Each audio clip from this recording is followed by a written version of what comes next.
Hi everyone. Although my focus on this page is most definitely tarot and tarot readings and crossovers, I am going to be sharing some knowledge and information with you about astrology for those that are interested.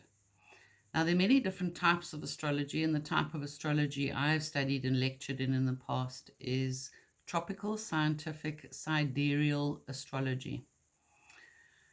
And astrology has been around since time immemorial. People have looked up at the skies and the stars and tried to understand what they may mean, how do they affect us, etc. So it's a fascinating topic and a fascinating branch of study that can help you to understand yourself better and others and the world around us. It ties into tarot. There are astrological connections to the tarot and to the tree of life in the Kabbalah. The Kabbalah is ancient Judaic mysticism, and without a doubt, the ancient patriarchs of the Bible, Moses, Abraham, and so forth, they would have been Kabbalists.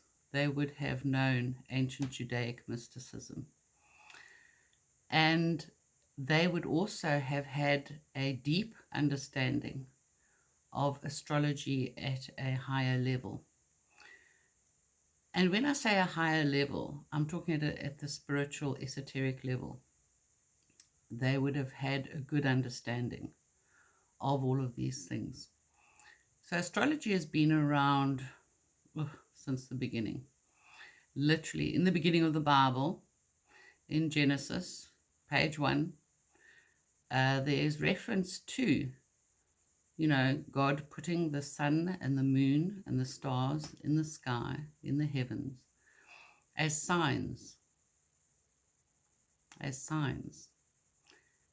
And astrology is referred to either directly or indirectly many times in the Bible.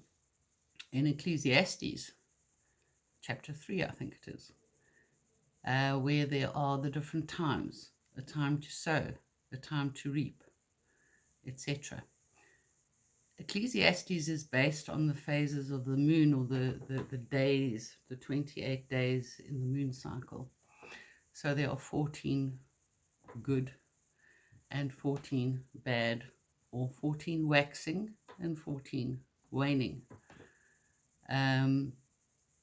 sentences in Ecclesiastes. And so the waxing and the waning of the moon, for example, definitely has an effect on this planet and its inhabitants, all the different life forms. Fishermen, for many, many centuries, since time began, they have looked at the tides to gauge when is the best time to fish, when is the best time to go out in their boats. And the tides are based on the moon cycle. Farmers, for centuries, have also used the moon phases to plan when they're going to plant, when they're going to reap. The sap in trees and plants is higher during the waxing phase of the moon, when the moon is moving from a dark moon and it is gaining in size and light and brightness towards a full moon. That's called the waxing phase of the moon. And the sap is higher in trees and plants, so that is not the best time to try and chop down a big tree, or to prune large branches, or to prune a tree. It's not the best time.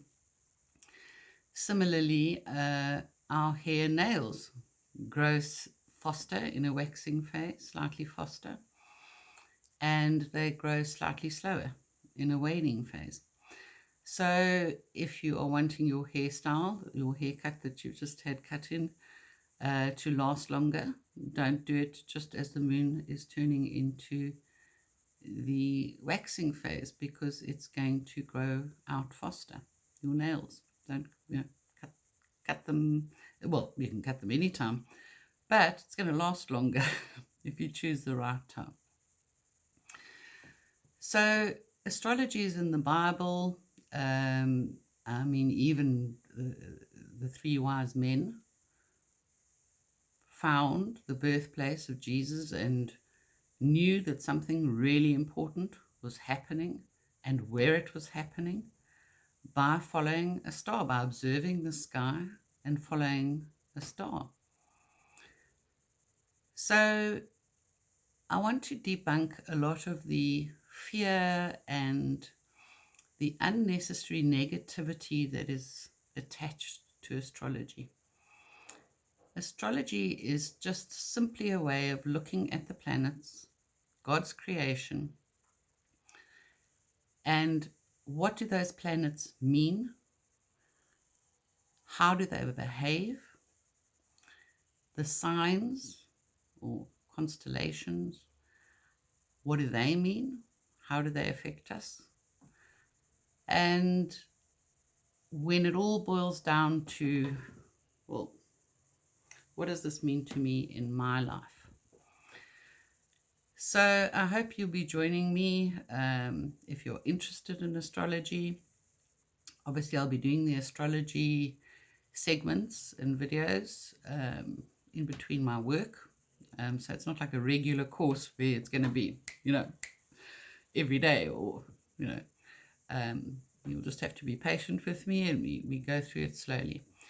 But if you can prepare yourselves, if you are interested in studying astrology, I did post on my Facebook page that to prepare for learning some more about astrology. If you haven't already had your chart drawn up by somebody or had it drawn up online, you can go to astrolab.com and put in your date of birth, your place, and your time if you know it. If you don't know the time of your birth, try and gauge as closely as you can. So, for example, find out if you were born in the morning, or was it still dark, or was it light, was it late at night, and then guesstimate. And if you really have no idea, and there's no family member who can help you in that area, then you can draw up a chart for an unknown birth time. So you put that information into a site that is like astrolab.com, and it will pull up your natal chart, your birth chart. That will save you a very long calculation. Nobody nowadays does all the calculating of a chart by hand. We all use computers.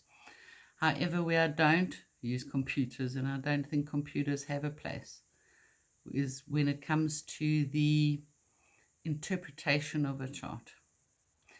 That, I think, has to be done by a person who has been trained to do it. Even if a person who has been trained to do it has put the input into the website, they will not be able to, a computer program cannot weigh up certain things in a chart against this, against that, and say, well, this would outweigh that. This would beat it. This would take priority.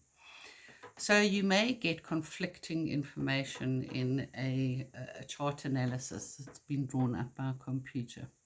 So in one area, it might say this planet in this sign makes you very good with animals and old people or whatever.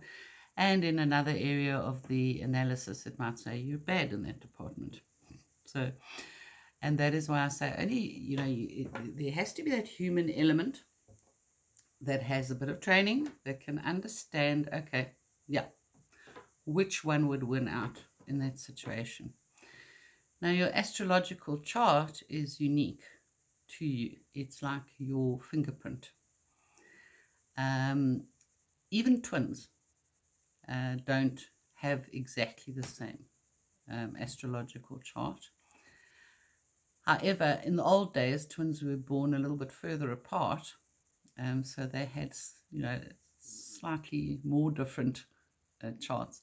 Nowadays, they're born with so many cesarean sections happening. They're pretty much born at the same time. So twins are the only instance where a chart, the person's chart, may be very, very similar, if not the same. And in that case, you normally find that the one twin takes the more outgoing nature, and the other one will usually be more reserved and quiet. But there will be a lot of similarities, but there will also be differences in those people. They will not be the same. So astrological charts can be drawn up for a person. That's the most common. But people do sometimes draw them up for the start of a business, or the inauguration of a president, or you can draw up a chart for any event. And you can also compare charts. You can compare charts of two people who are about to be married, or two business partners who are about to go into a business, and see if they are compatible or not. So there's just so much that's fascinating about astrology, and just even an understanding of the elements of earth, fire, air, and water, how they function around us and within us. Even that can lead to a better understanding of yourself and others. So we're going to go through it slowly, step by step. I would suggest getting your chart done, getting it off the internet, or at least your planetary positions. You'll see that they will give you a chart which you can download or screenshot, so that you have the exact positions of your various planets on your chart, and your ascendant, and the various important points, your MC, which we will get into what all this means. And some of them also have an area where they write it up in column form, moon in Pisces or whatever, and they give degrees and minutes, which is the position on the chart. And yeah, from there we will fill them in, and we will start looking at what all of this means for you. So I look forward to passing on this knowledge to you, and unfortunately I won't be able to do too many question and answer things on the astrology, because that would be very time consuming. Where I see a question and I can answer, I will, but this is more about just passing on knowledge so that you can start looking at this yourself. And yes, if there's time allowing in between my work and all of that, we could do question and answer sessions at some stage. So this is more just to get your foot, dip your toe into the huge wide ocean of astrology, and maybe go for a swim. See you. Bye.